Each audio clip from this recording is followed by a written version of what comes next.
The Okie Geek Podcast is brought to you by Okie Comics, a bi-monthly anthology publication showcasing the talents of Oklahoma creators with stories featuring Oklahoma.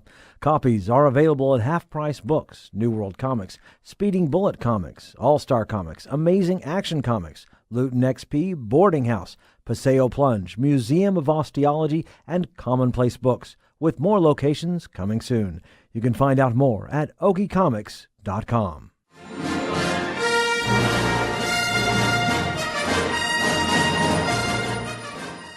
Greetings and salutations, my fellow geeks, and welcome to episode 120 of the Okie Geek Podcast. It's season 4.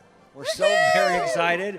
And brought to you by Okie Comics. I'm Michael Cross. I'm Devon Green. And I'm Nikki Robinson. And 2017 was an interesting year for women, beginning with the Women's March and ending with the hashtag #MeToo movement. The voices of women seem to be finally getting heard, and that goes for pop culture as well. So we thought we would put together a panel of just women to listen to their thoughts, and Joshua and I are going to do what I think most men need to be doing right now, which is sitting down and shutting up. So I'm going to turn this over to Devon Green, and Devon, it's all up to you. Hi, everyone. No pressure, right? Yeah. All right. I'm Devon Green, and this actually came about due to a conversation that Michael and I had towards the end of last year, the dumpster fire that was 2017. And the conversation just kind of concluded with us saying that if 2017 was the year of the woman, we have some talking to do, because we can do way better. So that blossomed into me inviting some of my lovely friends. I would say our largest panel to date. Yeah, our largest panel to date. And I will introduce them. Kelsey Burks, Courtney Oliphant, Clifford, Kandyce Mitchell, Erin Woods, Novy, and Emily Savage. Sorry. And I've invited them here to talk about just a few key points and how this conversation needs to get started, how this conversation already is happening, and what we can do in our own lives to contribute to keeping this conversation going. So without further ado, I thought we'd start on the down note, which is 2017, y'all. We had a lot of scandals. We had a lot. Of scandals Just to name a few: Bill O'Reilly, Bill Cosby, the president, Harvey Weinstein, Kevin Spacey, Ben Affleck, Ray Price, Chef John Besh, Al Franken, and concluding, maybe concluding Roy Moore. Like, really? I mean, does he? I don't even know if he even gets a place at that Louis table. C.K. Don't forget about that. Yeah. And then there were the Garrison Keillor. Louis C.K., Garrison Keillor. There were some voices that shamefully long. It is shamefully long, and it's not not a partisan. It's not them.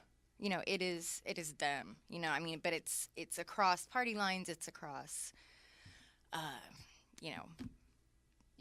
Industries, cultures, everything. NPR is not without its share of scandal this year. So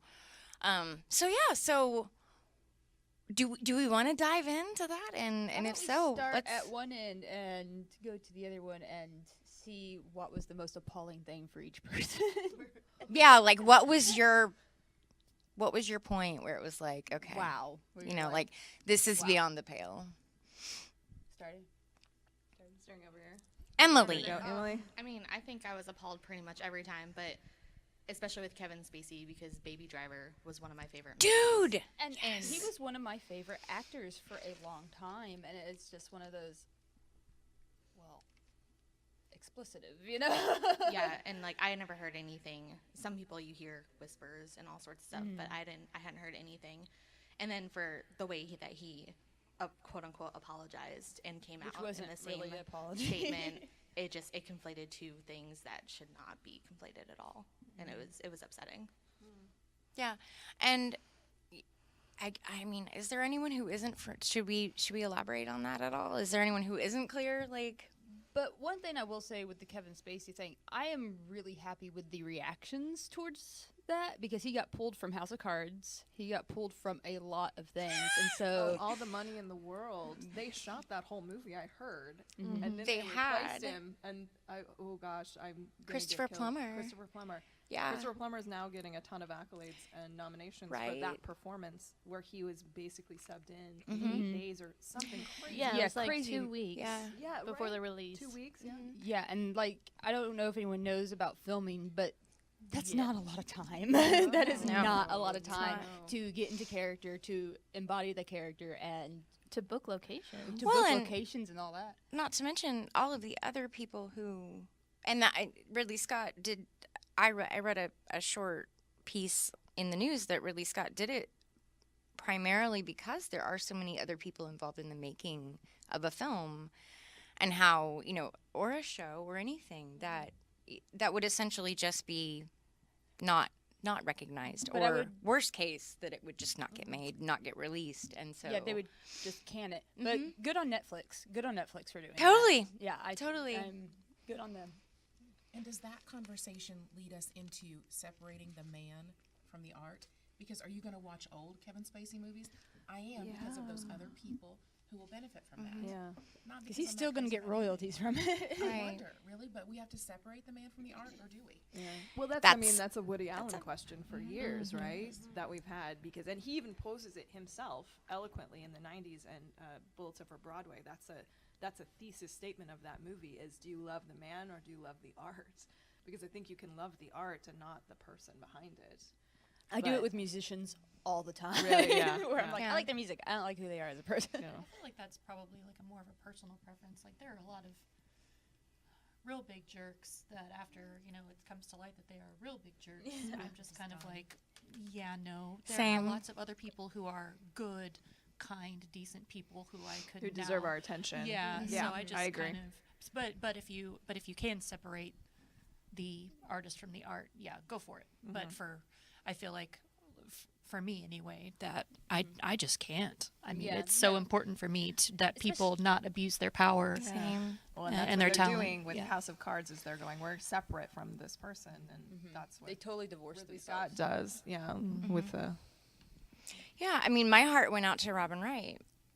Like, Yeah. Yeah, immediately, there's so many other people because who work on that there show are so who don't many, deserve and to- she was just she's the reason I showed up to that show for the majority of the time, because it just personal preference, but yeah, I mean, I immediately thought of all the people who, because I have family that works in film. It's not a one, it's definitely not just the people you see on the screen. That's the tip of the iceberg when it comes to production. But like you, Annie, I'm the same. I could never watch another Mel Gibson movie again after what came out. He is an awful human. Can I just say that I've always hated Braveheart, and I never understood why that movie was popular. Well, I that never does- understood why that movie was popular, and everyone's going, "Oh, it's a girl talking." All I'm I like, can think about- zero. Is it because they're dirty? what? Is it because they're dirty? Oh yeah, I don't like dirty people in shows. I don't like watching Vikings because of that. But We had this conversation. yeah. This is what led into this. Is we had a conversation about Vikings, and you had not dove into that yet because you didn't like shows that people are actually you have to have dirty. a bath option, And at least for some of the I people. am with you on not liking Braveheart because it came out in the same year as Apollo 13, and Apollo 13 had, to borrow Devon's phrase, my whole heart.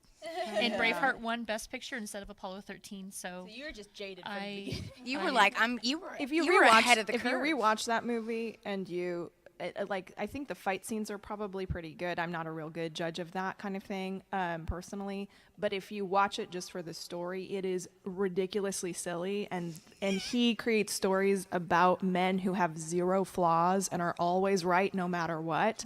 And it's like, let's see some growth. People are human.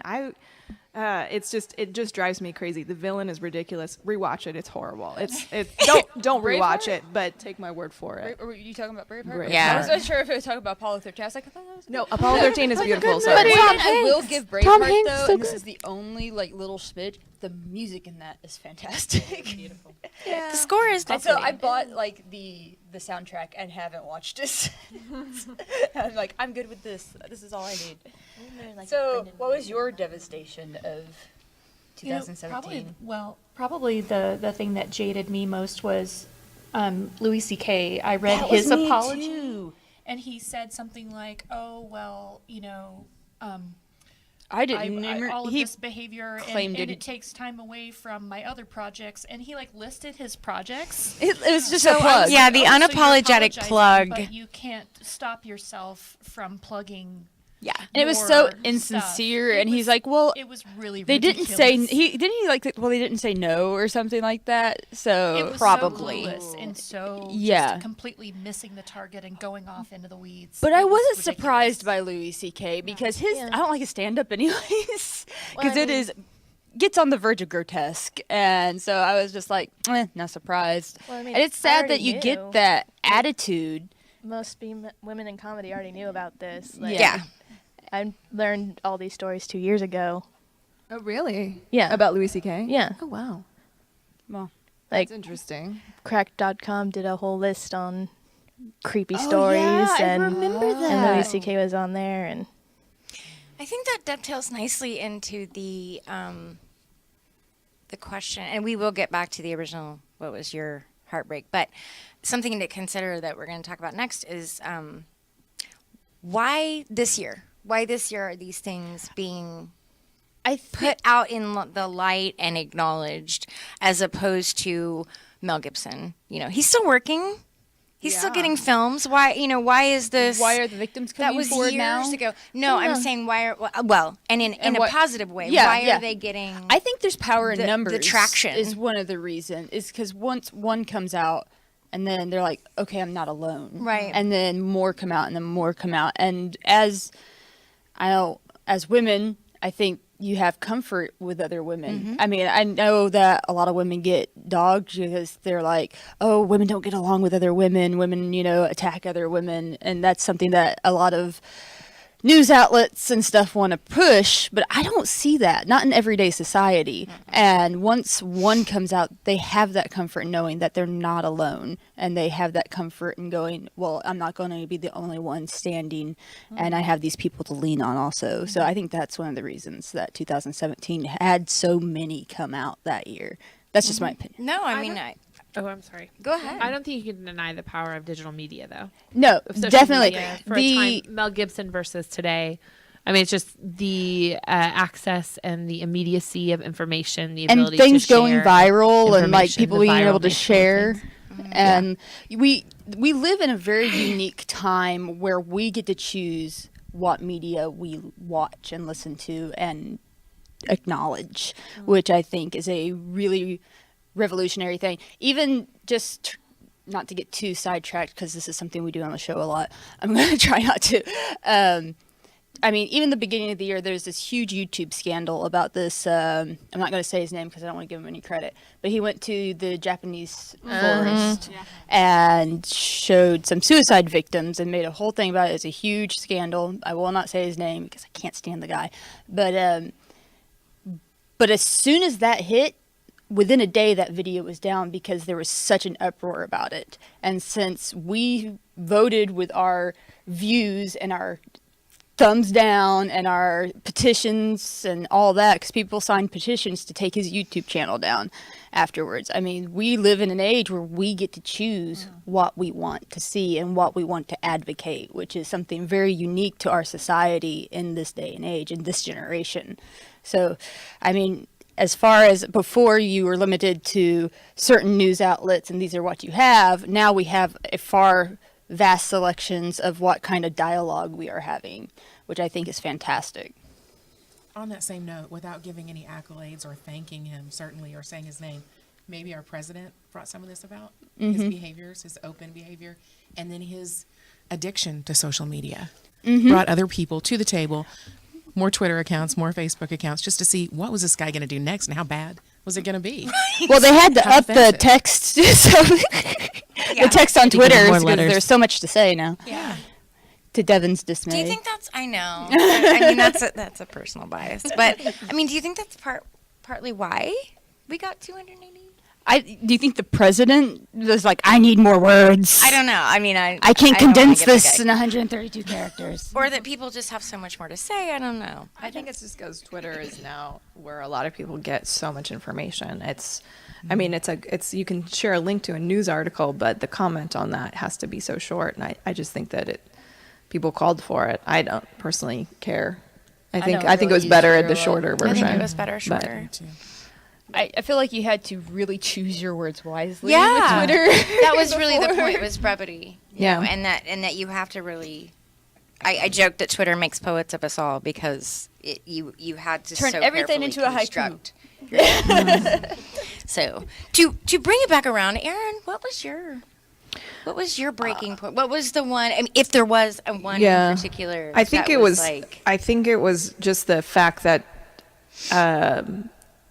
it was devastating to see so many people coming forward from so many different, like we said, industries and sides of the coin and stuff like that. But it was the fact that the people who admitted it, even if their apology wasn't great, which none of those apologies were any good, I don't think.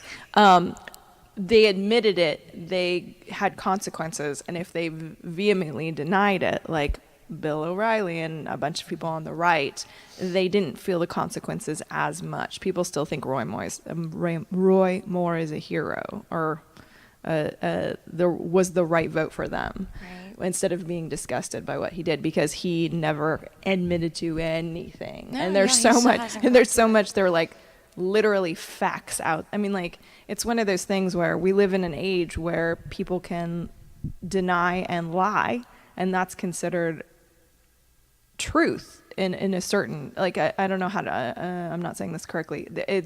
There is different sides of the quote unquote truth instead of just the truth versus fiction. Right. Now it's like someone can, and it starts with our president, because our president, like most of the quote unquote attacks that he's feeling on himself are literally a Google search away for like actual facts about him, as opposed to what he's saying. As if, like, I go back to the beginning of the year and his inauguration. Didn't he say it was like the most highly attended inauguration? The most well attended, and you could literally like there were turn literally the camera around pictures of and how they're no one showing was a shot of there, the and crowd. how it was very sparsely attended, and definitely not. I don't know the exact numbers, but like there are facts that you can look up that dispute that. But because he swears it's true, it's a Shakespeare line that Michael will know, which is a gallant. All he has to do is tell a lie and swear it's true. People prefer strong and wrong. Yeah. Strong and wrong. Yeah. Ugh. I don't know. That's what devastated me.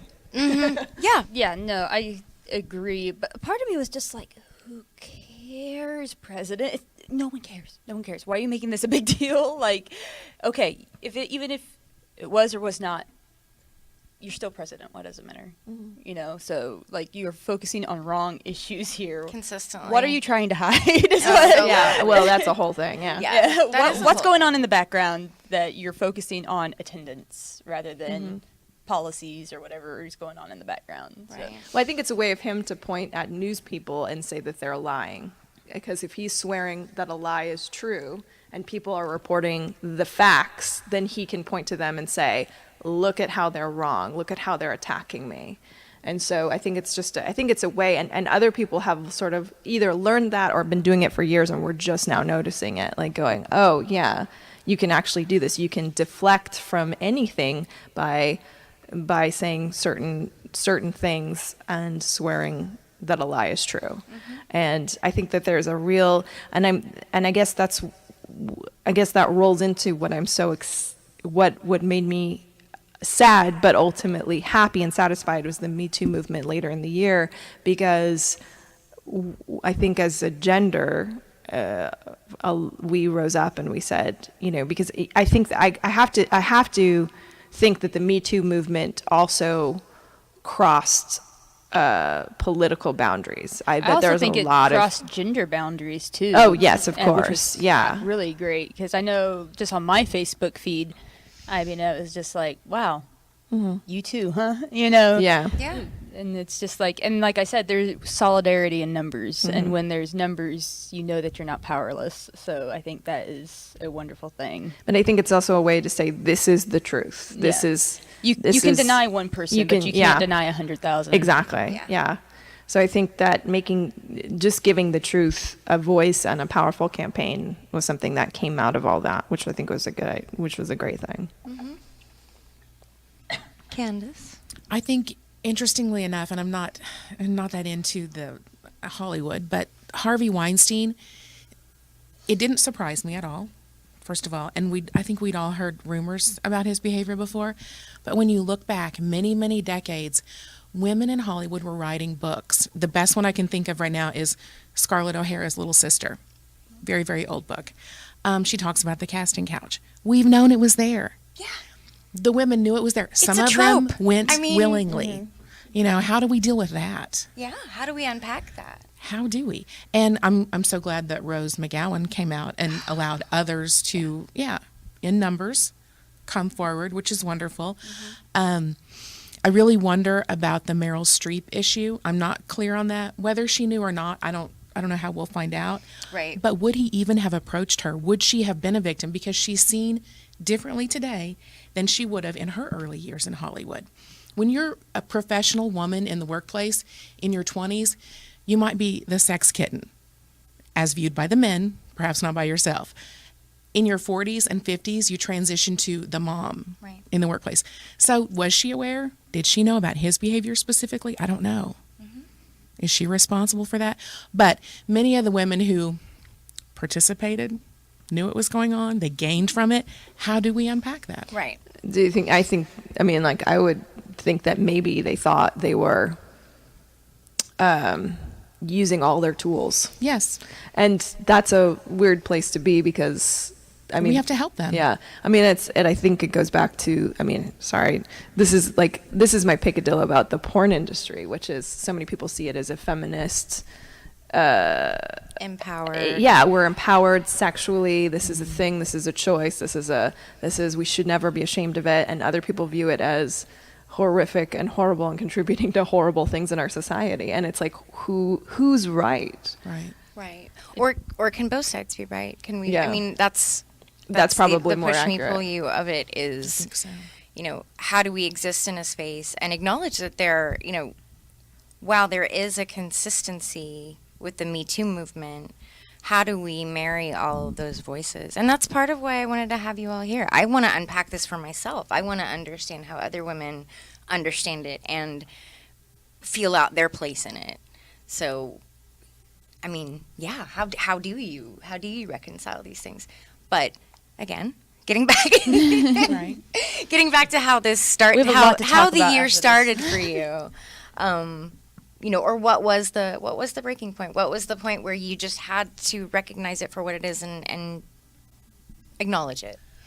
Well, I know we're talking about 2017, but for me, the heartbreak started when we elected a predator. And my personal Me Too movement has been going on for 23 years. I first spoke out about my own childhood sexual abuse when I was 20 and my assault in college and just multiple other ways in which men chose to have power over me. And a woman, I mean, I was sexually abused by a woman, a babysitter.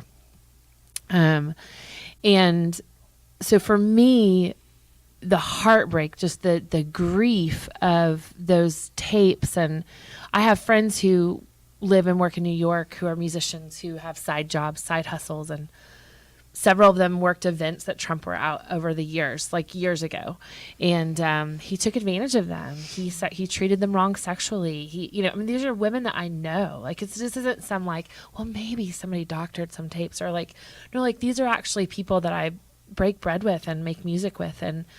And so for me, I think the heartbreak started when half of our nation decided that was okay, or validated it, right? And said, this is who we want. We're going to look past that. And for me, it's a sort of, I think the Me Too movement is Trump certainly, to have a man like that in the highest office of our country is such a thing of giving permission to that sort of behavior. And so it's this very interesting juxtaposition in our culture of people coming forward and saying no more, and then also this whole other pushback of permissiveness, whether it's, I mean, things like Charlottesville. I mean, like, we've seen this whole, like, the polarity of it is really mind-blowing to me.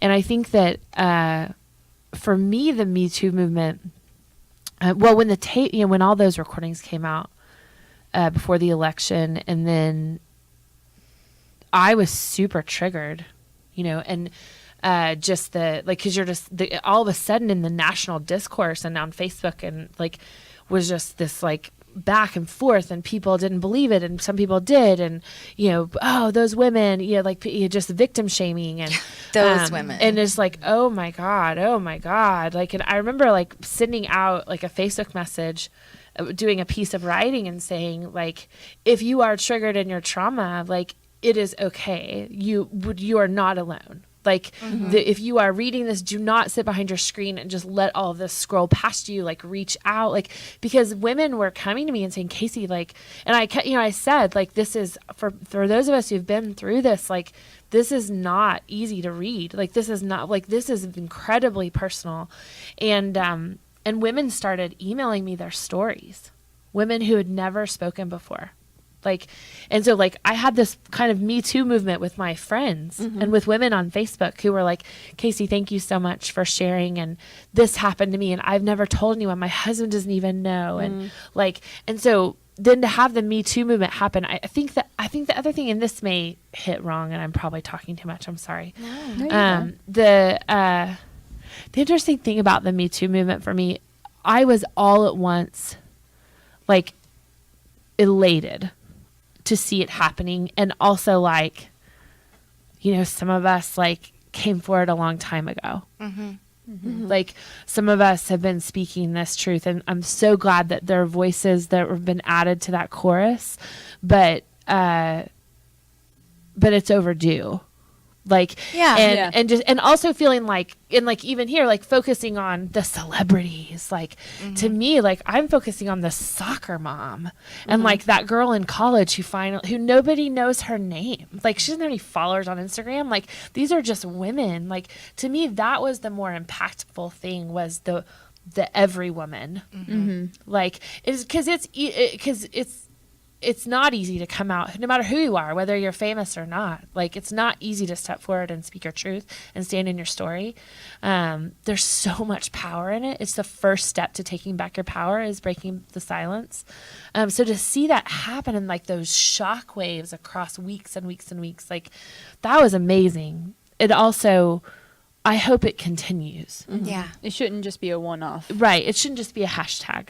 Right. Like, it needs to be, because it's not a hashtag for me. It's something I've lived, something I've had to, I mean, it's had huge, massive, traumatic repercussions in my life, in my marriage, in my relationships. Like, to be able to really say, oh my gosh, you told your story. Now, how can we help you? Right. How can we help heal those women so that they can have their power back? Because there's this whole other backstory to that, right? There's work to be done. And a lot of it takes a lot of work. So much work. Yeah. I'm 23 years in, and there's still work to be done. So I'm that about was the same myself, so I completely understand. Yeah. Right. Thank you, Casey. You're welcome. And thank you That's for sharing why your story. We that's really why I appreciate that. We were talking earlier Talk about passionate women. about geekiness and about,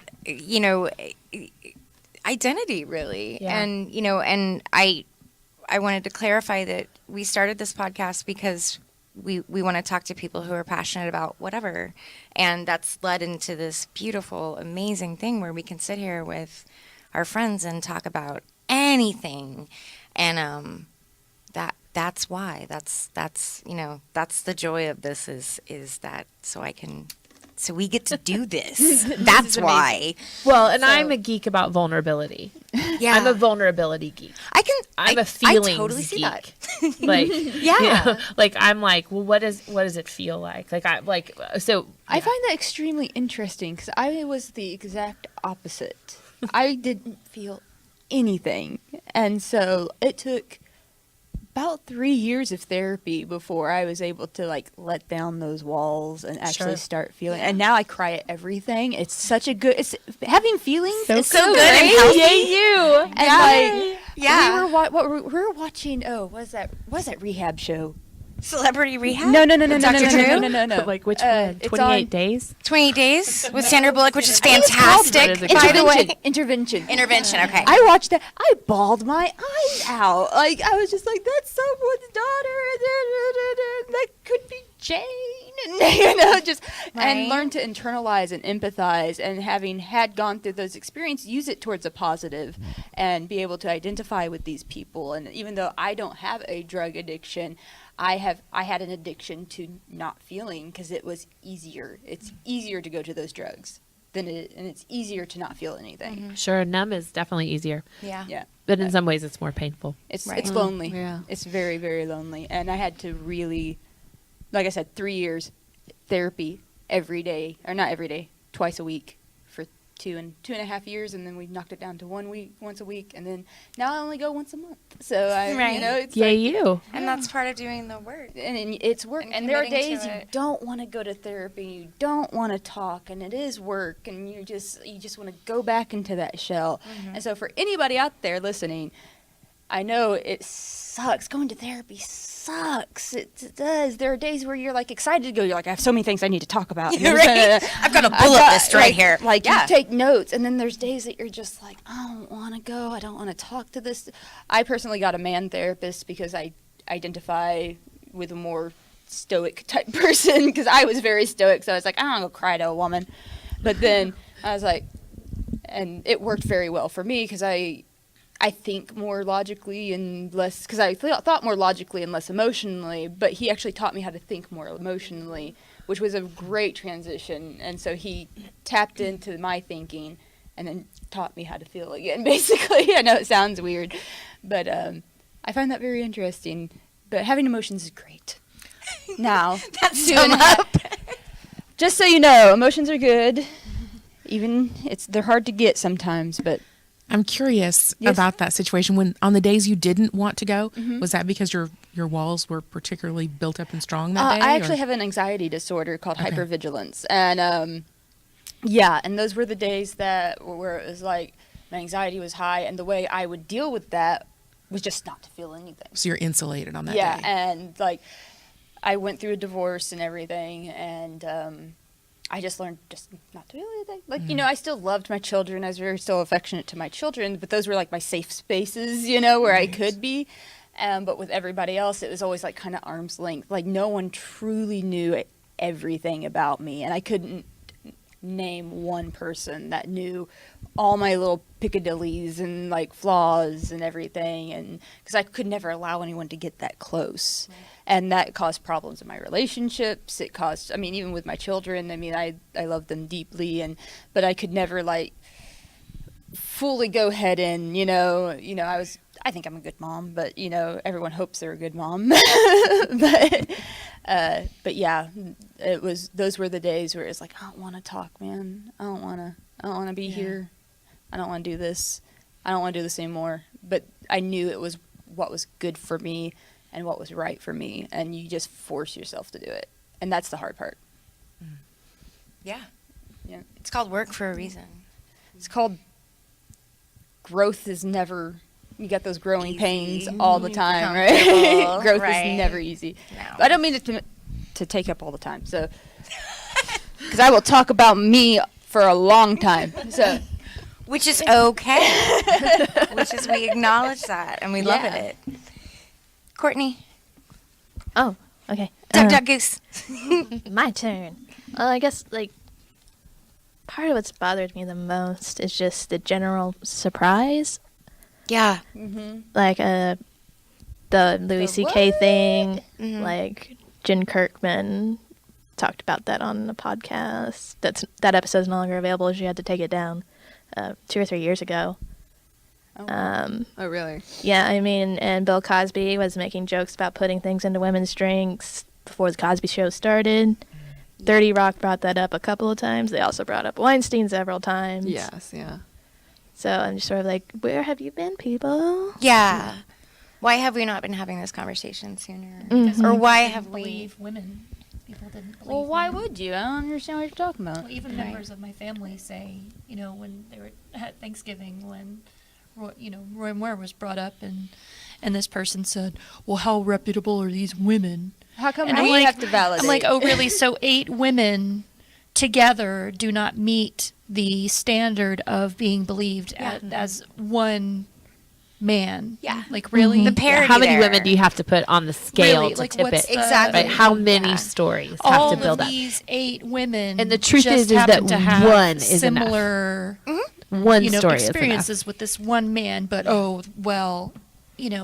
And you see even a if they were consistent of ill pattern of repute, behavior. it doesn't matter. You need to start listening to us Yeah. because this stuff happens all the time, and it just sorry, I had my own recent personal experience with the women aren't believed. Yeah, and then I do feel like there's some gatekeeping through the Me Too movement on like, okay, at one point, are you a victim? Yeah, Because I mean, that came up a lot in the feeds. Was okay? Were you just groped? Prove it. Were you just, or did something actually happen? And we Well, talk what about- actually. What consists of actually? You know. and then we talk about like complicity, like, oh, did she know? But you have to understand that she is also involved in an abusive, misogynistic system. So even if she knew, would she have felt even empowered or safe? Right. Especially if it's like someone who's your boss, Yeah. controls your livelihood. Would you? Or worse. Yeah. I mean, Like, even if Meryl Streep had come out, would anyone believed her? Exactly. Or would she have been dismissed? I mean, Corey Feldman's been saying for years and years, I was abused as a child, and we've written him off yeah, absolutely. for decades. So yeah, that's something that that again is a reason why we're all here, is to unpack the the messy language of and the messy situation of how we acknowledge and understand and move forward now that we finally cast some light on these goblins. Like, what do we do? How do we do it? Kelsey? So, probably either way that we started this table is probably in the same way, because my first thought was like the Kevin Spacey one. That was like just shocked me, because like really I haven't seen a lot of his movies, but I always just kind of respected him as an actor, because there's this one movie, I don't think really well known, but it's called The Ref. It's a Christmas movie with Dennis Leary. Oh yeah, I love Oh, it. yeah. Well, The Ref, yeah. you Yeah, unpack that one again. Yeah, no, and that's the thing. Like, this came out right before, because every Christmas, Courtney knows this, me and my family always watch these Christmas movies. Like, it always starts with Die Hard, and then usually... Because Die Hard is a Christmas It movie. Die Hard is is a Christmas the movie. Christmas The movie. Christmas movie. But The Ref is always in there, and so that's what I know him of the most. And my parents are like, well, we're going to still watch The Ref. And I'm Right. like, yes, I still enjoy his performance in that, even though it is tainted now. Like, you see the stuff and you're just like, oh. Yeah, that's one of the things, is you just can't unsee it. Yeah. That was Mel Gibson for me, and I hate to keep leaning on that, but it's just like that was when I really had to have the conversation with myself about art versus artist, and like where that line is for and you. like in the performance of the other artist in there, they still do a great Yeah. job. Well, that's my Of thing with that, Mel so. Gibson and The Patriot, because like Heath Ledger's so good in The Right. Patriot. Well, Fast and forward the Right? my favorite film this year was Baby Driver. Oh, and right. every time I bring up that soundtrack, there's Kevin Spacey's face on Yeah. the cover. and you're like, All mooning out at you. Yeah, same. Because it But was Baby fantastic. Driver was a fantastic movie. Oh, yes. It That really kid, that was. kid was so talented. I'd never seen him play in anything before. He was almost Han Solo. Was he? Was he really? Was he in The Yeah. Fault in Our Stars? Okay. Was it the same guy that was in The Fault in Our Stars? Yes. Yes. I haven't watched Emily Fault in is Stars. very I watched confident. I read the book. I can confirm. Baby Driver. I was gonna say Emily is I saw super into Baby Driver. twice She got in me to the watch it. mornings. Yeah.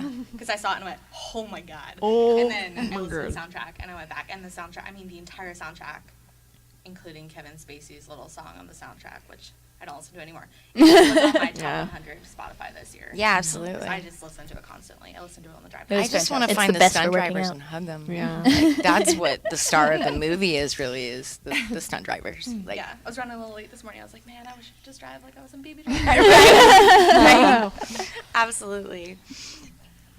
So Let's I talk guess- about Edgar Wright. I hope he doesn't. I hope it never comes to light about anything horrible about him. Right. That would we hurt had, a lot. We had this, Erin. We had this conversation at Thanksgiving. I think. Yeah, it was my brother and I, and it was who essentially because it started with someone, and I was like, also a rapist. Like just just throw that. just throwing it out there, and it led to my brother and I having a conversation about who's the person you will believe them, but you'll be super disappointed. Like, who are the people that it's time to just chuck it all on the dumpster fire and go. But Edgar Wright being one of them. Yeah, but What do you think? I had a revelation that's sort of on topic. I was Go. thinking Reveal it about to the us. juxtaposition of this year to Casey Affleck winning that award. Like, would he, in a post-Me Too world, would that be Right. allowed? Right? would he be? Yeah, I don't mean, know. I Would wonder. Manchester by the Sea, would that be Because didn't he win the? allowed? Did He won win it. the Oscar? He won the He Oscar. won it. Because I've so And there were paid people who didn't attention. stand up for him, and people who didn't clap. There was Yeah. there was a wave of, oh hell no, Yeah. Okay, I am so late to the party. What's up with Casey Affleck? Yeah, I don't. He's a D-bag? It was abuse. I mean, It's pretty I have creepy children, but stories. Really bad he stories about him? was abusive, and Someone woke up with him in the bed with her, and Just gross. yeah. yeah, When was this? in the past few years. Oh God. Now they're all running together. It's not. Yeah. Oh yeah. That's the hard and that's part is kind of the trying thing to too. remember Is like it who just it turns did into what. this blur. Yeah. I just ugh. Finding the defining lines. Yeah. Is But would really- he have won that award? Right? You know, would it even have been allowed? Yeah. Would it even make a difference? That's really the question. I mean, the thing for me, and I don't know why, but it wasn't any particular. Well, it was one in particular, but it's the vehemence with which he denies it. It's the Harvey Weinstein, hiring ex-Mossad to spy on people who are accusing you of something. I mean, that speaks to show some innocence. comic book villain trope of no one must know my secret. Are you just gonna kill all of them? How ridiculous is this gonna get before people are just he's an a-hole? Let's just call it, let's call it what it is, and as opposed to this wacky circus that is, hiring spies and hiring reporters and firmly, getting, trying to recruit people onto your side to deny, it's It is really a massive sense of Really? entitlement. A massive. yeah, I hear he might be massive- facing RICO charges. which is Really? awesome. He hired an Fantastic. entire network to detrimentally affect someone's livelihood. Ooh, I hope he gets sued. That makes sense. Yeah, he did. But that brings up an interesting idea of the idea of men as our enemies versus men as our allies, and versus what we talked about before the podcast started, which is raising our sons. I talk about that. I'm not a mom, so I defer to all the moms in the room. Yes. But raising our sons to not, because this behavior is the symptom of a bunch of just an illness in our country. I mean, it's not just one or two comic book villains sitting there, although Harvey Weinstein probably is a comic book villain. Totally is a comic book villain, by the way. But it's Casey Affleck. I mean, I'm just learning about that today. But I would guess it's because there's been a lot of looking the other way. There's been a lot of acceptance of this behavior in some ways in his life that he's been able to get away with it. A lot of and- publicists. Yeah, a lot of publicists covering stuff up. There's a lot of and then what led to that behavior?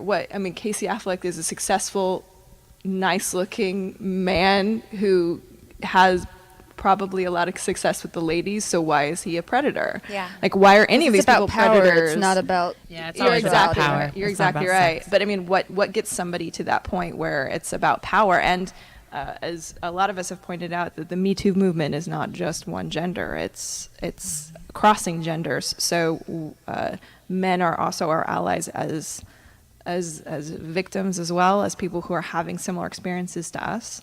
And so we need to, I feel like there needs to be a lot of allies within across party lines, if I can say that. No, yeah. I mean, I hope this is an insult to Casey Affleck because I don't know who he is, so I'm having to Google it.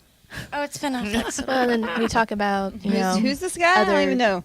men are anyway, victims of Me Too. Like that stuff about Terry Crews just broke my heart. Oh my gosh. Anyone would try to hurt Terry Crews is Right? deeply upsetting to me. Yeah.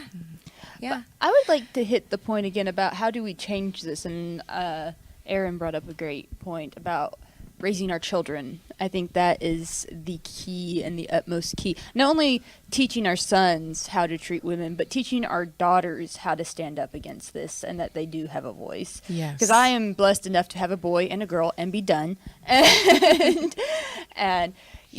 there have been plenty of arguments in my family of, we like to throw the football around. Jane can't throw it as far as Trent. Trent's 2.5 years older than her. And she gets upset because she can't throw it as far as her brother. And it's a constant conversation that we are having in our family, that he'll tease her because she can't throw it that far, and she'll feel bad. And I have to tell her, Jane, did you do your best?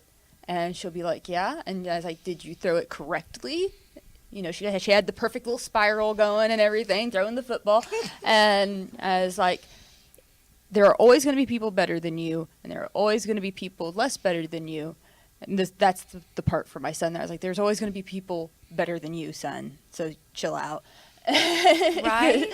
And with her, it's always, you did your best, and you did your best. And just because your brother did something better doesn't mean that your throw was any less important than his. And it's a football. No one thinks like that's going to make a difference in a child's life, but it really can. If you just show them that they have a voice and they can do things, and even if it doesn't land as good or better or anywhere in between, that they do have what it takes, and it takes practice and it takes time, but they can do it. And then you have to go. Then you have to go over to your son and be like, son, stop being an a-hole. Basically, be nice to your sister, treat her well. And I always have to tell them, when I'm gone, she's all you got. So you better watch out for her. And it's about our sons watching out for their sisters, it's our sons watching out for their wives, it's our sons watching out for their cousins and everything. And I am blessed, super, super blessed, and I don't use that word very often, to have some wonderful feminist men in my life. Joshua Unruh, Michael Cross. I'm going to give a shout out to Dylan, which is one of my friends, Carly's husband. Wonderful, wonderful feminist men that are out there, since they know that they have a voice that may be heard over ours, that they are speaking out. And those are men that I am very proud to know. One thing that I try to stress is consent. It can start from the very smallest thing, like tickle fights. As soon as someone says stop, or someone says, no, I don't want to have a tickle fight right now, it stops. That's the best way that you can teach consent and respect for boundaries, in my opinion. And too often these, young men are brought up that, when they say stop, they really mean yes, and no means yes, and all of this nonsense. And so you do get to the point where grown women are saying, hey, this thing happened to me, where I feel like if it's very important to me to teach consent. No means no. No means no. I don't want to right now means you stop pushing me, because I am a person with agency, and what I want matters. And my own personal feeling of being safe in my own life is more important than your hurt feelings about being rejected. Right. Yes. Even if you are in an intimate relationship. Especially, I No would say. I mean, means no. Especially. And that's yeah. it. End of story. I love Stop your resolve. pushing. I just, Right. you're so I have- clear and lovely. I'm It's just wonderful. like, yes, all of this. Well, and so, it comes from personal experience. So I do try to be mindful of every little thing adds up. You know, you pick up a penny every day for a month, suddenly you're every day for a year, and all of a sudden you got a big pile of coins. I mean, it does add up. Absolutely. So every opportunity I get, whenever they tell me stop, whenever they say no, stop right now, I do. I'm like, okay, and I physically stand up and I back away, because that sends a very powerful, not only verbal message of okay, no more right now, but physical message of look, I'm practicing what I'm preaching. That's fantastic. I love all that, and yes and amen. And I very similar with my daughter will be like, tickle me, and she'll be like, stop. But yeah, like exactly. We always do. For us, it started really early. My family are huggers, and my daughter Beatrice is a sensory kid, and and she's a sensory avoider. So everything feels, looks, smells, tastes, everything's bigger to her than it would be to a normal person. And so she doesn't always want to be touched. She doesn't always want to be hugged. She doesn't, but my family would be like, come here, give me a hug. You got to give me a hug. And I'd be like, she doesn't have to do anything to you. Yeah. If she won't give you a hug, she Oh won't my give you a gosh. hug. Exactly Like, what I do with my daughter. it'd be like, so Yeah. we always say you need to find, but I tell them you need to find a kind, respectful way to say goodbye to your grandma. You can give her a hug, a handshake, a high five, or a wave. Those are your choices. What do you choose? And oftentimes she'll melt into a hug with somebody safe. Sometimes she'll be like, I'm not doing anything. Like, okay, we'll just look him in the eyes and say, it's good to see you. And we're teaching social skills without a breaking of boundaries. And so consent starts, you're right, it starts so early. It has to. We've been having conversations with our kids about sexual abuse since they first had language, and about their bodies and about what's what, and everything has a proper name. It's an anatomical name. It doesn't get some, we talk about not having secrets. We use the word surprises instead of secrets. Like, you don't ever have a secret, like you have a surprise. So because you great think thing, about yeah. predatorial language, Yes, and the way that people, because it's not the guy, it's almost never the guy, the creepy guy who in the bushes. Yes. It's Uncle Joe or that coach or that babysitter or, so that's so important. And those conversations start early. And, talking about the teaching your boys thing, my son is 2.5 and we're still figuring all that out. My husband is real geeky, like is not the macho type of masculinity. Like he wasn't real athletic. So I love that they're seeing a model, that he gets to see a model that is all man, but is not those definitions of that. But it's interesting because Hollis is very athletic. Like he loves balls. I see David like trying to figure out like, how do I be this kid's dad? Like let's throw the ball, bud. That was mine. He also loves Star Wars. But teaching, he loves princesses. He has a sister. He loves to throw on a tiara. Like, I want to believe, and maybe I'm optimistic. I want to believe. Do you guys remember? Some of y'all are like, I wasn't born. For some of us, we will remember when Ellen DeGeneres first came on, and when Will and Grace first came on. In the Matthew Shepard era of tragedy with homosexuality and sexual identities, and how far that we've come. And I think about the generation now who doesn't think twice. Like most of them, there are people who have been schooled and bred to think poorly about that. But there's a whole wave of people who kind of kids who don't know, like they have a gay friend at school and it's not a big deal. Like, it's a non-issue. And I love that. And I want to hope that the same will be true for women's issues, that some of these issues, like we are raising a group of men and women who will see it differently for the better. Yeah. And that's what That's the goal. That's the goal. That's the dream. But it's not a dream. It's an accomplishable goal. Kandyce brought up something. You're raising 2 boys. tell us Well, about I've your raised kiddos. one. My oldest son is 28. I have a girl in the middle. She's 23, and I have a 17-year-old boy. And it's different with the 17-year-old boy. I'm raising him differently. I want his sensitivity level to be a lot higher because I didn't even think of things the same when I was raising my oldest son. Right.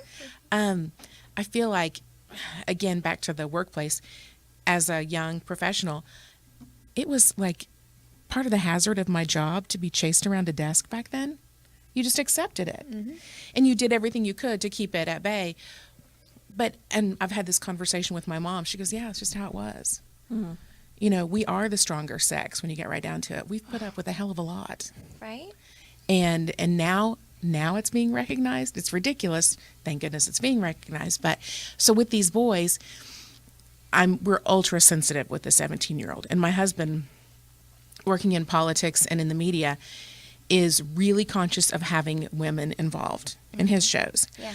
I think today he had Jerry Askins on. Tomorrow he'll have Tammy West. You have to include these women. And it's harder in Oklahoma because there are not as many women involved. Truth. When they are involved, like a good example is Leslie Osborne. She was in leadership at the last session of the legislature, and she's, going forward on to bigger and better things. We have to be there to support that, and we have to teach our young men to support that, not because they're women. Right. Because they're right for the job. Because they're right for the job. And, and I love that. I love that statement. making a point. Go ahead. And I love that statement because, I mean, this seems a little petty compared to that, but like in the gaming realm, girl gamer. Oh, she must be a fake gamer. She's not a real gamer. Blah blah blah. Why do you have that modifier? Yeah, and I don't say, "Oh, I'm a girl gamer." I'm just a gamer. Right. I'm just a gamer. I'm a person that plays video games, and it used to really irk me when when they'd be like, "Oh, it's a girl gamer." Oh, It's a unicorn. It's a unicorn. And I'm like, you realize, because I'm all about statistics, so I'm like, actually a study came out that 48% of gamers are women, so really, I mean, we're not that rare. So, and actually, 48% of women play console games, and 58% of women play handheld games. So really, when it comes to your Legend of Zelda on the Game Boy,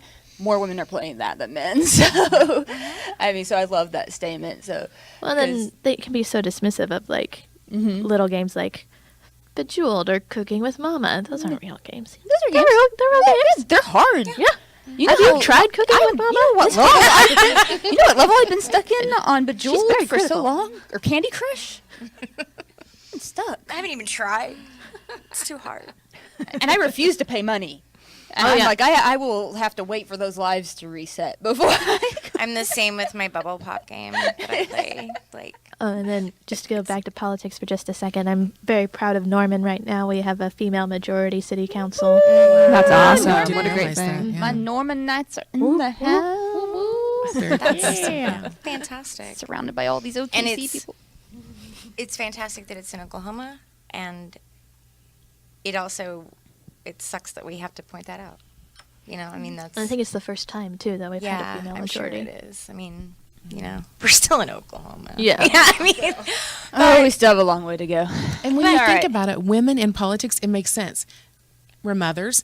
Even if you haven't given birth to a child, you are a mother in some respect. I mean, it happens to us. Well, I mean, and that's something I'd like men to be able to do more emotional labor and feel secure and safe doing emotional labor. That's feminism. Yeah. I mean, it's not just about women, because I advocate feminism all the time, but it's not only for my daughter, it's for my son too.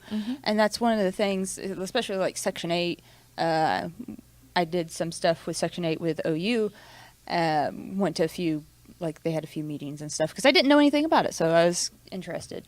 And that's when I realized, I was like, this isn't just about my daughter having her rights covered. This is also about my son having his rights covered and him being believed just as much as my daughter being believed. And anyone with sons, want their sons to be believed just as much as they want their daughters to be believed. Well, and we want, I think a common misconception is, how do we improve, like when we pile all these loaded words, feminism, Me Too, sexual abuse, child abuse, we often don't come back to, I'm a feminist because I want everyone in this world to be able to navigate this world in a safe way. Like, I want them to be able to express their thoughts and desires and pursue those desires without feeling shame or being victimized or being blamed or, all of the things. I want a better world. I don't want a better world for women. We don't have to add that modifier, It's, I want a safer place for Trent and Jane to grow up in and feel like their thoughts and feelings and are valid and safe, and that they are valid and safe. And Exactly. Well, that's it. And I think that's so good. I think that when you ask the first question, like, what grieved you about, what broke your heart about this past year, right? Like, it's really a tie for me. Like, that, what I shared earlier broke my heart. The other thing that broke my heart is the crack that went through humanity, where suddenly we are us versus them on so many different levels, not just the men and women, not just the right and left, not just all of a sudden, like, people have armed themselves behind fences and they believe that they're innately right about whatever it is that they believe on either side. And in my opinion, which is not at all expert, although I am pretty much an expert on feelings. We got our feelings expert. I have my doctorate in feelings. But I would highly recommend, Brené Brown is an author and a clinical social worker researcher, Dr. Brené Brown. She has a new book called Braving the Wilderness, and it is amazing. And it talks about the rift in our country, and it talks about a way forward. And it's fascinating. She uses, and I'm not going to do any of it justice, like all the numbers and whatnot, but she talks about this issue of sorting. And she says that the issue of sorting in clinical psychology, clinical sociology, is the idea that people live in more homogenous zones. So, like, you sort yourselves into working, living, shopping, worshiping, socializing with people who look like you, act like you, think like you, talk like you, believe like you, and that there's this data that shows that since the 70s till now, we are like 80% more sorted than we've ever been. Really? As a society. We live, like, we are more sorted. And she was like, as a researcher, I look and I say, well, that would mean that we should be less lonely. We should be more connected to one another, because all of a sudden we're with people who look and act and feel and think just like we do. And that the numbers are staggering, that loneliness is on the rise, and suicidality. That just sounds so boring. It sounds so boring. It does, except that in some ways we feminists, we people who, we do it as well. We want to surround ourselves with people who look, act, think, and talk exactly like we do. Like, how many times do you sit down across a table and have a kind, respectful discourse with someone who believes 100% different than you do? Every Thanksgiving. Yeah. Right? Once a year, and we dread it, and we try to drink our way through it, we do right? drink our way through it, yeah. So, but she talks about, like, we have to kind of put our bullshit meter down, like, because we all kind of BS our way through a lot of things. We think we know about stuff. We try to act like we totally defend our position, like, because, well, my friends talked about that was this thing, and we need to be able to break the fences down and come to the table. I love that. Absolutely love that. because one of the things that I've been practicing on this year, and it's one of my New Year's resolutions, is to try and see from the other side of the fence. Sure. And one of the things that I'm an expert at, where you're the expert at emotion, is taking emotion out of it and looking at it from a logical standpoint. Why do they think this way? And keeping it empathetic without heightened emotion. So, like I was telling a few of them earlier, I was listening to a conservative talk person that is on YouTube, and he was talking about some statistics and stuff, and he cited his sources and everything, and I'm like, all right, I can see where you're coming from. You have these sources, you have cited them. I think they may be a little skewed, but all right, I'll look into it, because I came to it non-emotionally. There were parts where I was like, psh, that ain't true, but but then I was like, calm down, Nikki, just listen to it.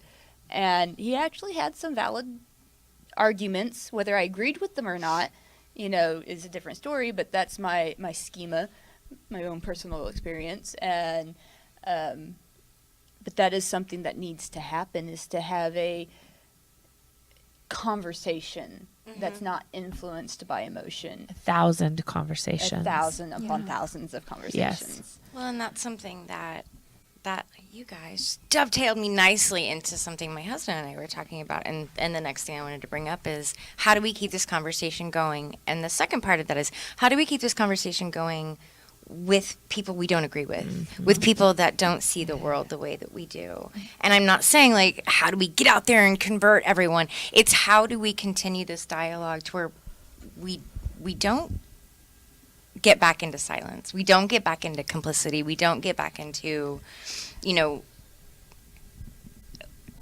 basically, how do we make the world a better place? Like, how do you, in very concrete, tangible ways, and I don't have answers, so if you don't, it's okay. I'm not going to call on you by name and be like, what's the solution? Kindness. We refuse to but yeah. apologize for taking up space on this planet. Oh my gosh. And we as women, we don't.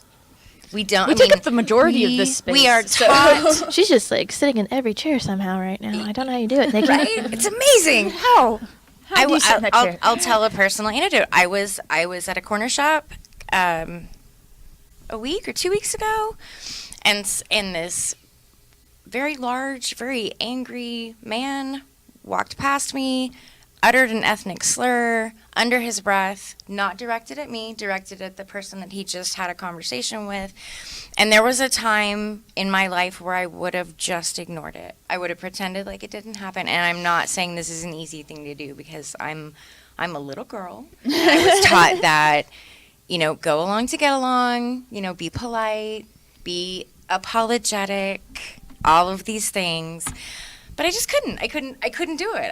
I was like, hey, that has no place, in any of this. Like, I don't even understand why you said that, but I don't appreciate you getting it on me, But I really thought hard about how I walked out of that store, and I got in the car with my husband, and I was like, and I was shaking, and I realized that was such that was so antithetical to what I'd been taught.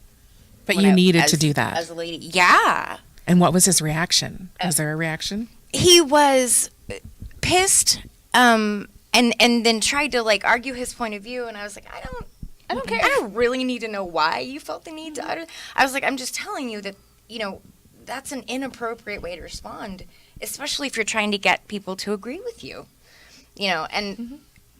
It was the best I could do at the time. I walked out to the car, and in my head, I was like, "It is 2017. Like, how is that even okay?" Maybe but you I changed him though. Let's hope you did. I would, or at least made him think. That's something Kevin. That was Kevin, my husband, said. pauses. He's like, I was like, maybe next time, it'll give him pause. That maybe that's not. I can hope. I can wish. I have a very similar story. I was at an OU game. And which I will never go to again. No offense, OU. There's just too many people at OU games, and my anxiety just cannot take it. I discovered. Sorry, we had a phone. Speak up. That's what happens when you sit on it. But too many people, and just not that into football. Apparently, I'll watch it at home. Not that committed to. But, you know, brave I had to meet 4 people. drunk frat boys behind me, and it was homecoming.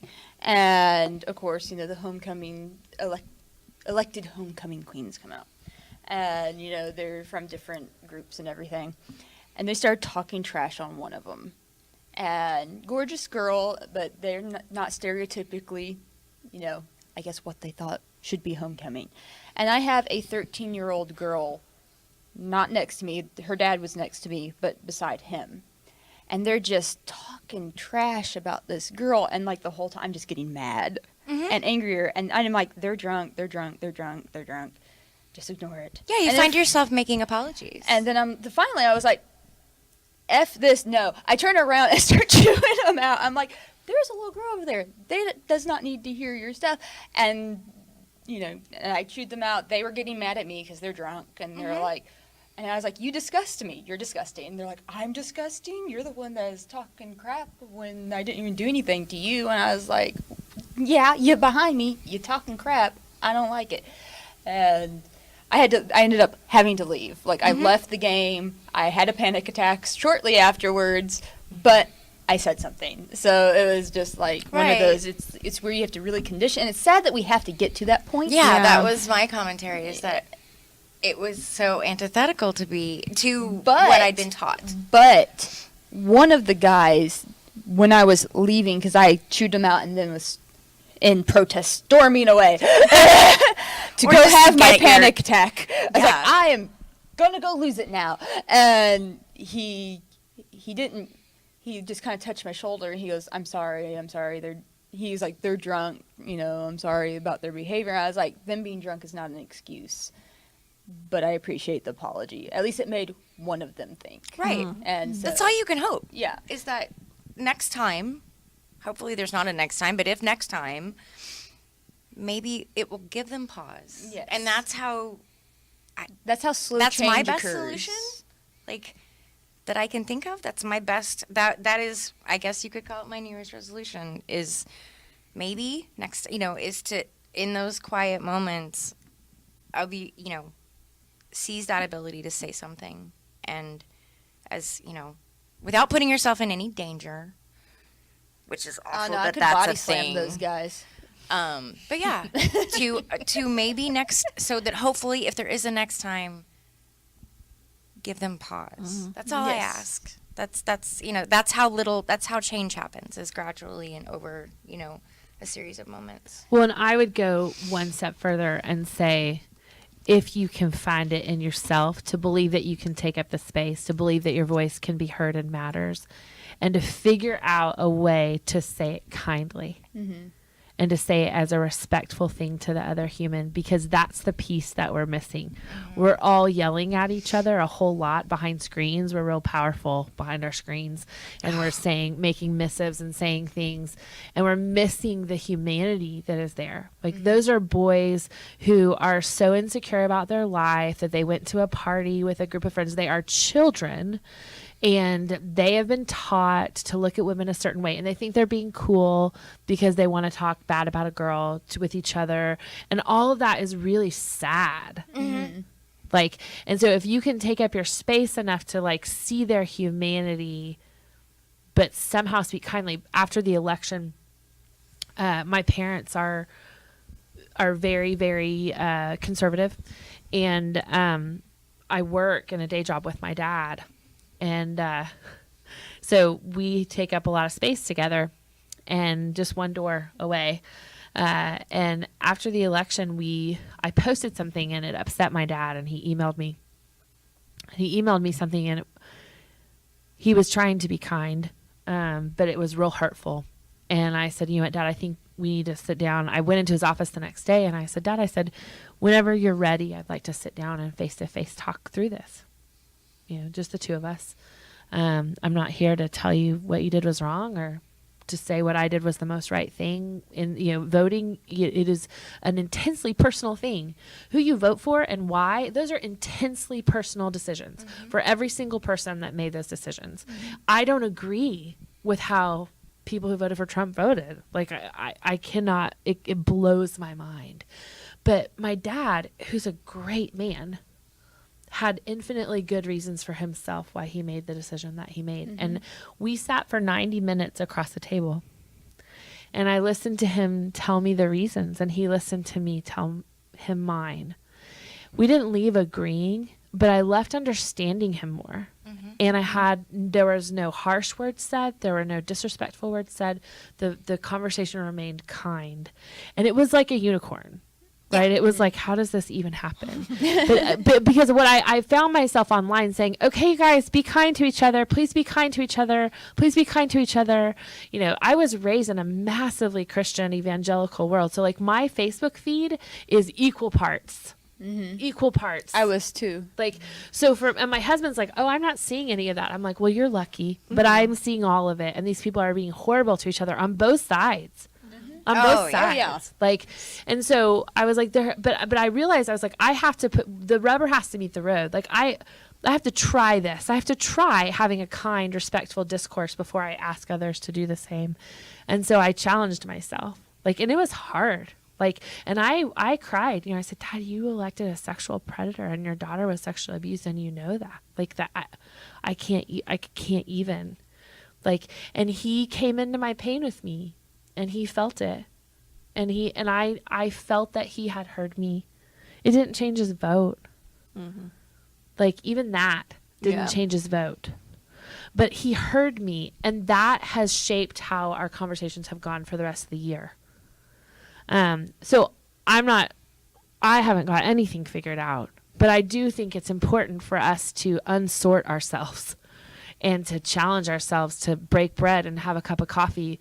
Take somebody to coffee who believes totally different than you. That person on Facebook that makes you mad from high school, like what would happen if you took them to coffee and talked about their life and said, okay, politics aside, like, how's your marriage? How's your heart? Right. Man, like, I saw that you were struggling with that thing. Like, what was it? Like, and find who that person is as a human, because our only way forward is to see each other as humans. Yes. I feel like the liberal generation after the conservative generation will change the world, because people like yourself who are going, these are the people who raised me, or this is the world I lived in for my childhood, and now I don't think the same, either I don't think the same ways anymore, or I never thought the same way as them. I think that's a really powerful thing. I was cocooned. I have really liberal parents, so it kind of blows my mind meeting my in-laws, who I love. I absolutely love them, and the fact that they are so conservative and have such a different worldview than me has really sort of expanded my world in this crazy way, because I'm like, but I love them. Like, literally, we can talk for hours about our shared interests, our whatever, you know, but when it comes to politics, they literally, to me, it's like talking to somebody from outer space. It's like that different from me. And so I think but I watched my husband go through that kind of thing where he says, I've never felt comfortable in this world. I've always felt the different person in this realm. And so I think for him, and then it's so funny because our world view is so different. It's similar politically, but it's different. Like, I was on election night just dumbfounded and in denial, going through the stages of grief like you do, because I'm such a liberal person and I was raised by liberal people, and I thought, well, everyone thinks this way, you know? Right? Everyone's reasonable, right? And then, but he goes, oh no, I'm not surprised by that. I totally thought, I thought it, yeah, he's like, I totally thought something like that would happen. I was totally prepared for that. And I was like, I thought you were joking. Like, I wanted to believe you were joking. Exactly. You know, and so I think that people who are able to have those conversations, and that's a beautiful story, are going to sort of change the world in a way. Like we talked earlier about how homosexuality is so much more accepted, and because people from all political backgrounds, a lot of them looked at the older generation and said, this is, what was it, somebody's story about like an older politician, and they're debating whether gay marriage should be legalized, and their young daughter, who was a young Republican, looked at them and said, this issue's gonna die out as soon as you guys are done talking, because none of us care. You know? I mean, and that was being generous, because a lot of the world still does care, and we're still combating sort of prejudice on that end. But it's I think it's an interesting. I think it'll be an interesting world when in about 25 years from now to see where we're at, to see whether when some of the baby boomers sort of, and I'm not blaming baby boomers, I'm just saying when some of them leave, what really is our work to be done in that point, you know? Well, the thing about older generations is something that I've come to realize over the last couple of years is that I'm not my grandmother. My grandmother's. I'm not my great-grandmother's. I don't have to fall on a sword for the sake of keeping the peace in my life. I don't have to put up with infantile behavior. Mm-hmm. I don't have to, I am very educated. I'm very determined. I am ambitious, and I don't have to be the mother to grown people. Right. I don't have to put up with anything that I don't want to, because I am not in the 1920s. My livelihood does not depend on in the nearest male in the vicinity. I do have the right to self-determination. And so in my personal awakening just kind of came along, and it's so gratifying with the Me Too movement, because I finally felt, hey, I've been putting up with a lot of this stuff for a long time, and I don't have to anymore. And I kind of knew deep down inside that I didn't want to put up with it, Mm-hmm. but I finally had just said, nah, I don't want to die in this situation. Mm-hmm. I want to build the best life for me. Isn't that an amazing feeling? It's liberating. It is. That's exactly how I felt when I got divorced. Like, it was just, yep. Mm-hmm. And because I was a stay-at-home mom for 8 years, and I got married right out of high school. He wouldn't let me get my driver's license. He wouldn't let me go to school. And it was pretty much, you're here to take care of the house and have children. And I wouldn't trade my kids for the world. Don't get me wrong. Oh, absolutely. I will fight off anybody for my little... I love my babies. They're the best thing that came out of that. Oh, yes. But then I decided to get divorced, and that's when my emotional walls started to crumble, because like I was open to whatever I wanted to do. I didn't have to do anything if I didn't want to. I didn't have to please somebody just so there was peace in the house. Exactly. And that's exactly it. Feeling, unless you've been in that situation, is so liberating. And like I'm about to cry because it's just. And there we talk about the strength of the numbers. It's Yes. a numbers game, but there are so many women who have maybe come to the same place that we have, being like, oh, my mother got chased around a desk and I got chased around a desk, but we are not. We don't have to fall on the grenade anymore. We don't have to. And we can make it on our own. Like, that was one of the things that really held me back, because I never had a job, never had, didn't have a license for a long time until my son started kindergarten and someone had to take him to school, so I had to get my license. And so I was like 24 by the time I got my driver's license.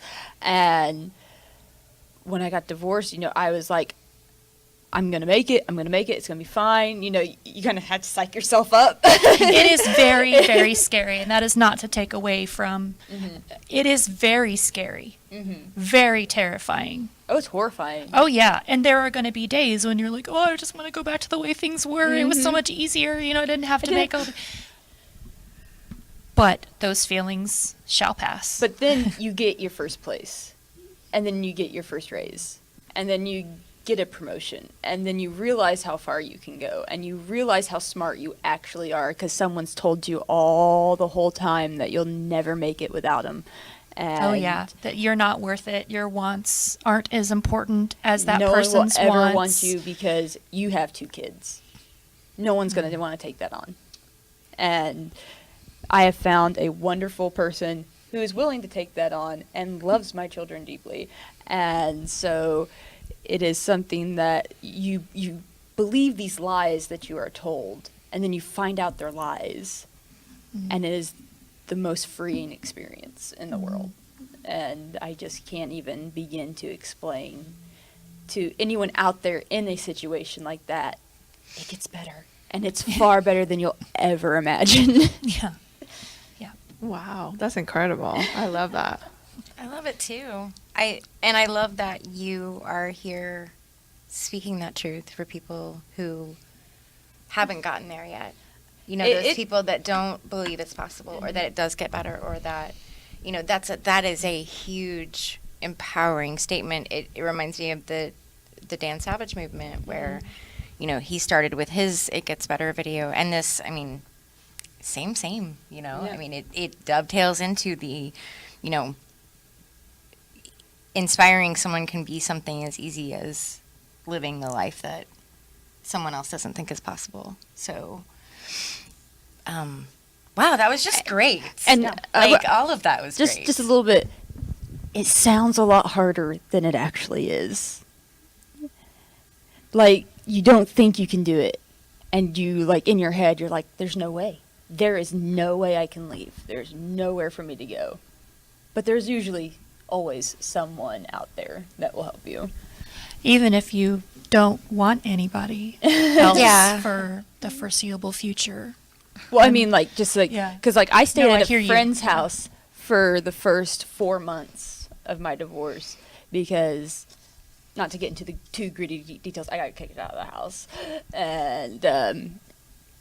And so, like, I slept on my friend's couch for 4 months until I found a job and was able to get a place of my own. So, you know, there are people out there. It's not ideal, and, you know, couches aren't that comfortable, but I get to do what I want. I get to go where I want. I get to talk to the people I want to talk to. I don't have someone looking over my shoulder the whole time.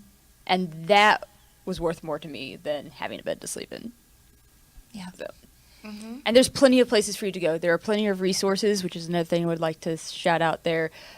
Norman especially has some really good resources. Oklahoma City has some really good women's shelters if you need them. And they have, unlimited, I wouldn't say unlimited. I wish it was unlimited, but there are plenty of places that will help. I know personally there's a lot of what they call angels. They're basically like an underground railroad for women that need to get out of abusive situations. Just a quick Google search and you can find them. I mean, it's that easy. You just got to be brave enough to take it. Public announcement. Right? That's Yeah, jumping off what Casey said earlier about just continuing the conversation, I would just say don't go in guns blazing assuming that just because someone maybe hasn't taken a strong stance about the situation that they've made up their mind, or that they haven't made up their mind just because they're silent. Going in and attacking and saying that they've chosen a side when they haven't might make them choose a side. Right. And it might be the one that you don't want them Very to take valid. just because you're the face of that now. excellent point. Personal Yeah, I mean, that's another indication why kindness is the way to go. You know, I mean, is to not, you know, maybe you will be maybe no one has ever sat down with that person and said, And I they respect. might not be strong enough to actually take a stand out loud right now. Like, they might have made up their mind. They might be like, well, this really sucks. These people suck. But it's hard when you're a fan of someone. It's harder when you're a friend of someone. Yeah. In more personal circumstances. It isn't easy to get up and maybe possibly destroy friendships to take a stand. It's a really hard thing. I think we have to make our goal connection, not conversion. You can't always bring somebody absolutely. along. right Of away, course, but- Yeah. Well, and just as a clarification, I don't mean kindness as laying down and taking it. I mean kindness as like a mutual respect as a human Right. being. Yeah. Like, I don't mean kindness as like we women got to be like. No, I very much that's just taking mean the step like- backwards to you Yeah, don't. like- you know, your thoughts aren't valid. You're taking it. You're being brash. Can use whatever adjective you like. They're adjective. Yeah, they're terrible. We don't need them.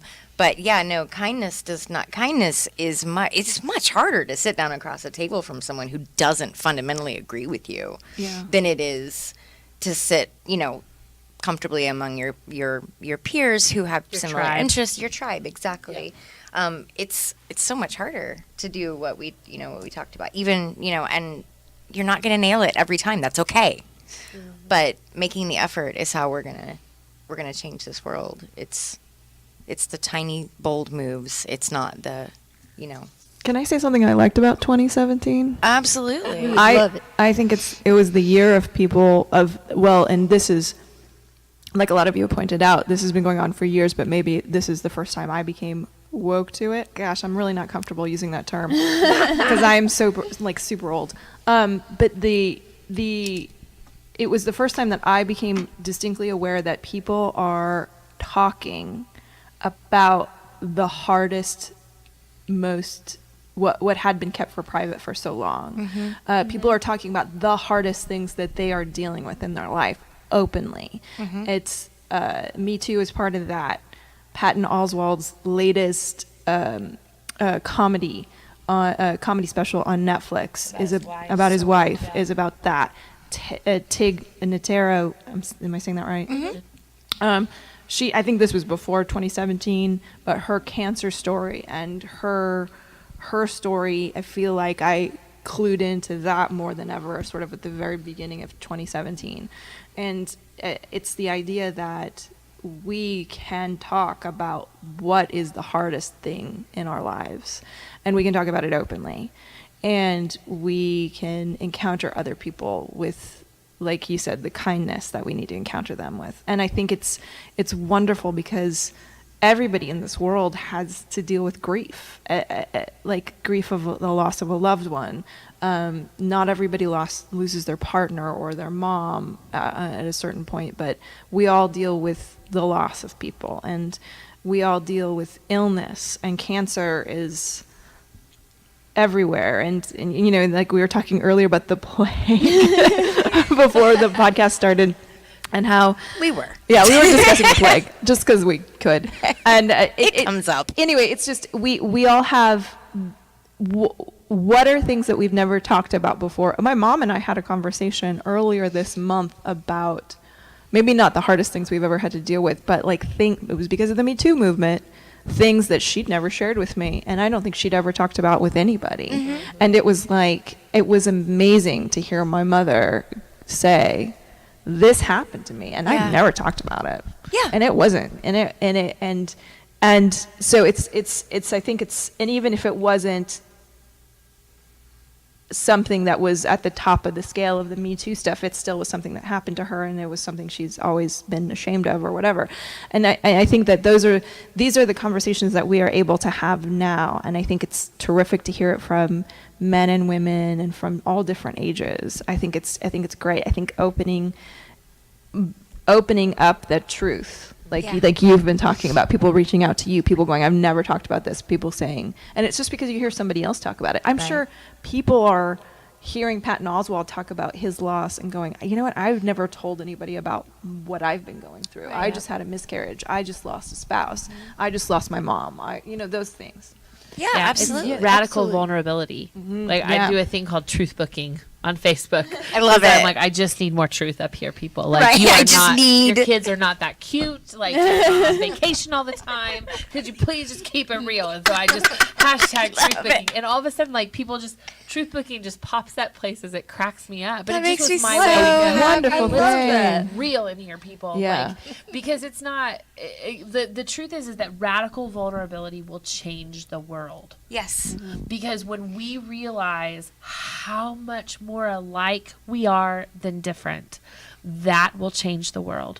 And Brené Brown talks about vulnerability is not weakness. It is strength. It is the bravest thing you can do, is to stand in your story and own it, which is what Me Too was. Me Too was this huge wave of people standing in their story and gaining power from using their voice. And we all need to do that in places in our life. I love that, Erin. You're so right. I want to start an Instagram account that's just me and my horrible selfies. I'm late to the game on selfies. People have been doing it for 10 years now.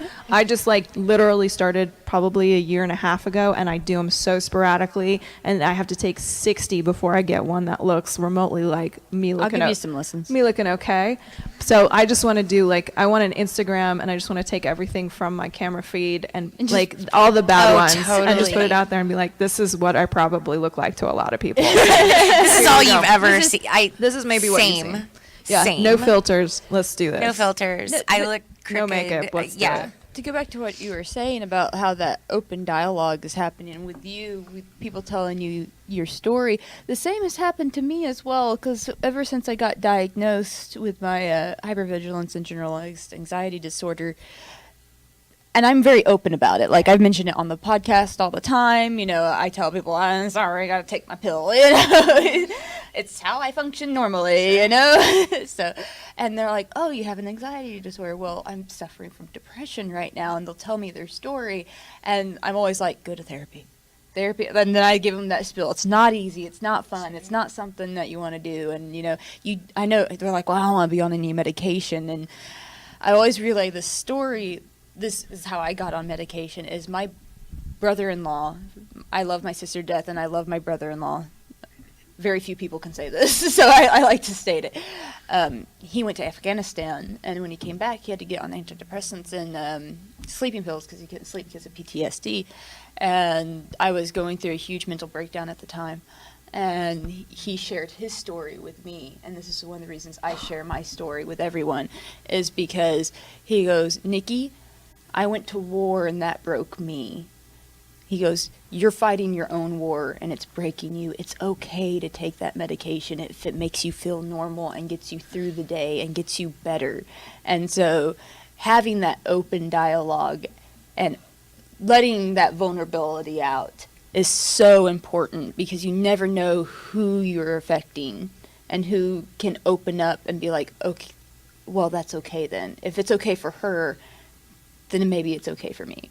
Absolutely. Yeah. Speaking out matters on all Definitely. sorts of things. I mean, I live a public life. Like, I live a life where fans come and talk to me after shows, and you know, and people email me. Like, so I not everybody does that. Like, it's weird, right? Yeah. But yeah, I think the more honest we can be about what's real, and what's true, like, it'll change the world. Mm-hmm. Absolutely. And it also gives up that delusion, like you were talking about truth book or whatever you were talking booking. Truth booking. And, you know, it gives up that illusion that people are living these perfect lives. Right, because we're all comparing our real life to somebody else's highlight reel. Yeah. Mm-hmm. Every day, all day long. Like, you can't And it's win. ridiculous. You Yeah. can't. You can only own your own life, and the more honest and vulnerable we are about that, it's hard. That it's so hard. we all have challenges. You know, the more we own that conversation, it can expand into, you know, that radical vulnerability that we're talking about, and that can only good can come of that. Yep. You know, only good. And it's terrifying. And it's terrifying. terrifying, It's, yes. it's Terrifying. tight-roping without a net. It is absolutely terrifying. And it's like I feel like the culture of geek or nerds has really been a long form example of this, is because now the internet has made our interests like quote unquote acceptable. Mm-hmm. Nikki talks a lot about her journey as a gamer and how it wasn't accepted where she came from and the people she was with at a certain point, and so it was a real uphill battle for her. And I've always felt comfortable in my like geekiness, but I've never been like the kid wearing a Doctor Who t-shirt speaking Klingon in the corner. Do you know what I mean? Right. So like I never had a real outward like look about it, I guess. So I just knew I liked Star Wars and I like certain things, and those are sort of, but I feel like we've all been able to like come out, and there's so many, because we have the internet, we've all joined together. My specific geek interest is nail polish, which is if you're just hearing about it and you're not aware of how present that is on the internet, just do a YouTube search for nail polish reviews and you will see 1,000 people. Like, it is really a Your thing. nails are out on there. point Yes, today, by it's the like way. 100 much. I came I to love this that color. through Erin. like it's a Yes. thing, and It's a thing. it's like if you don't know about it, it sounds like stupid or weird, or why would you do Why is that? there like, why a is there fandom for that? for a very specific cosmetic? Like what? And yet we are a community, and we've come together, and then we talk to each other. It's an amazing Shop the talk internet has just made it a community that's really important. So anyway, that's just me. So if you like nail polish, contact me. I'll give out my Twitter stuff later.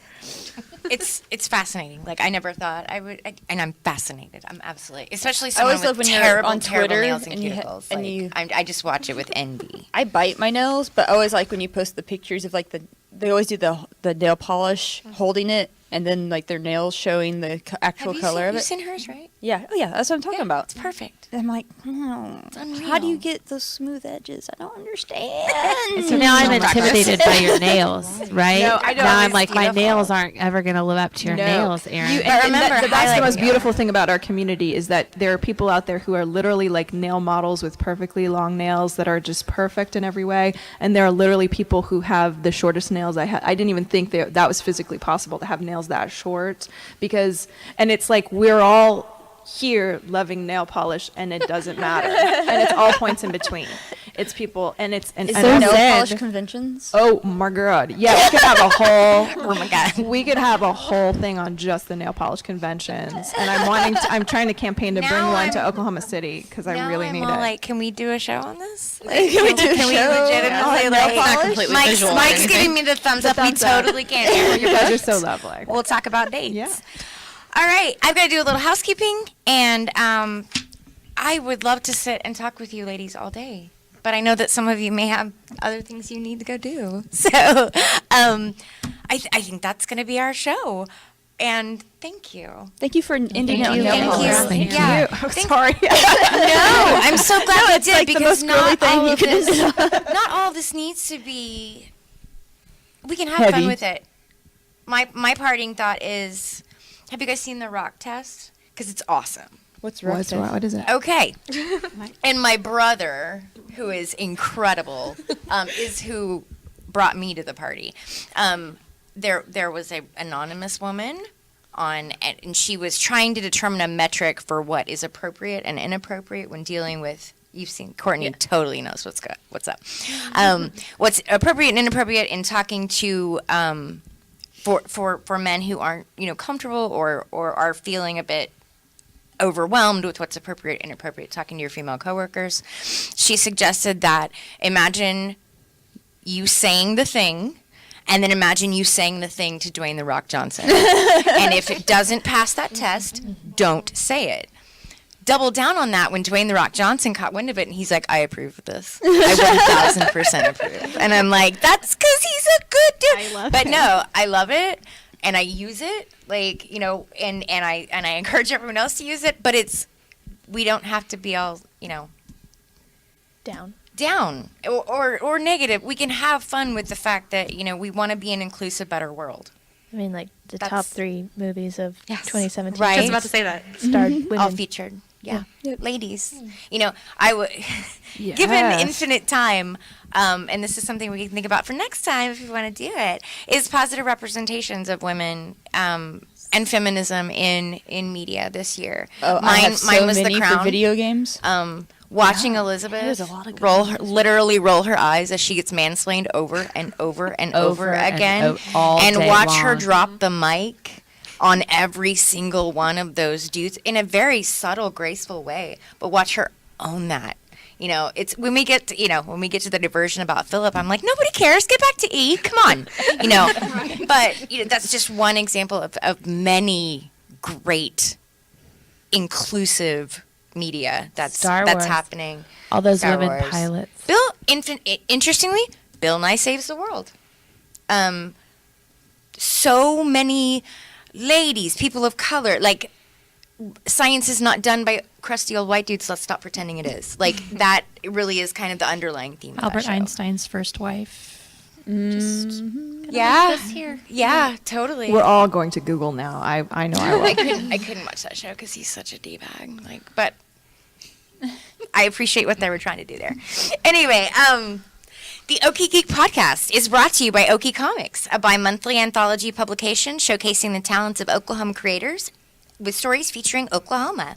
Copies are available at Half Price Books, New World Comics, Feeding Bullet Comics, All Star Comics, Amazing Action Comics, Luton XP, Boarding House, Paseo Plunge, Museum of Osteology, and Commonplace Books, with more locations coming soon. You can find out more at okiecomics.com. And you can find us on our website, okiegeek.com. Also on Twitter and Facebook at Okie Geek Podcast. And that's also the address for our Gmail account. We'd love to hear from you. And you can also find us on SoundCloud, Stitcher, and iTunes. Now, where can people find each of you on the World Wide Web? Who wants to start? Emily, Kelsey? I can start. Okay, Emily.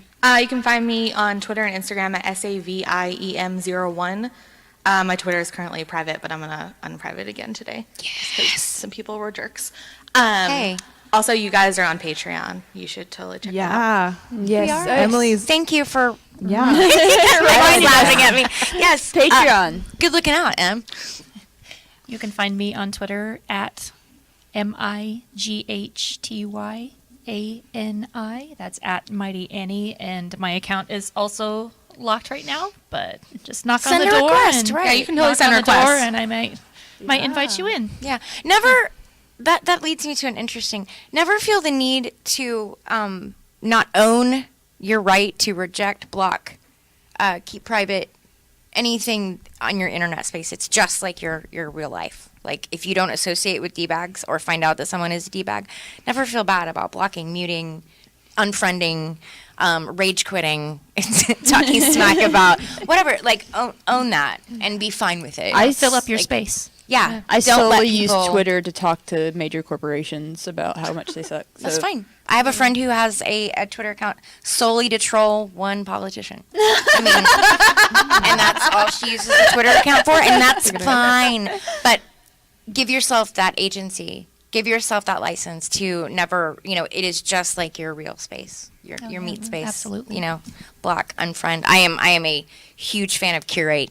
Curate. I don't follow. I don't do a lot of Facebook anymore. But I took everybody off that wasn't either a blood relative or someone I saw on a weekly basis. There you go. And it's made my life so much better. And I know it's supposed to be a community, but the fact that I'm trying not to feel bad about the fact that so and so wants to be my Facebook friend, and I'm like, just send me a text. Just be my real You friend. know my number. Like, do it. Like, anyway. There you go. I am on Twitter and Instagram, and I do just kind of nail polish. So if you're not into nail polish, don't feel like you have to follow me. Totally I'm not follow going to talk her. about these beautiful issues that we talk about today on any of these feeds. So it's at Shakespeare_OKC.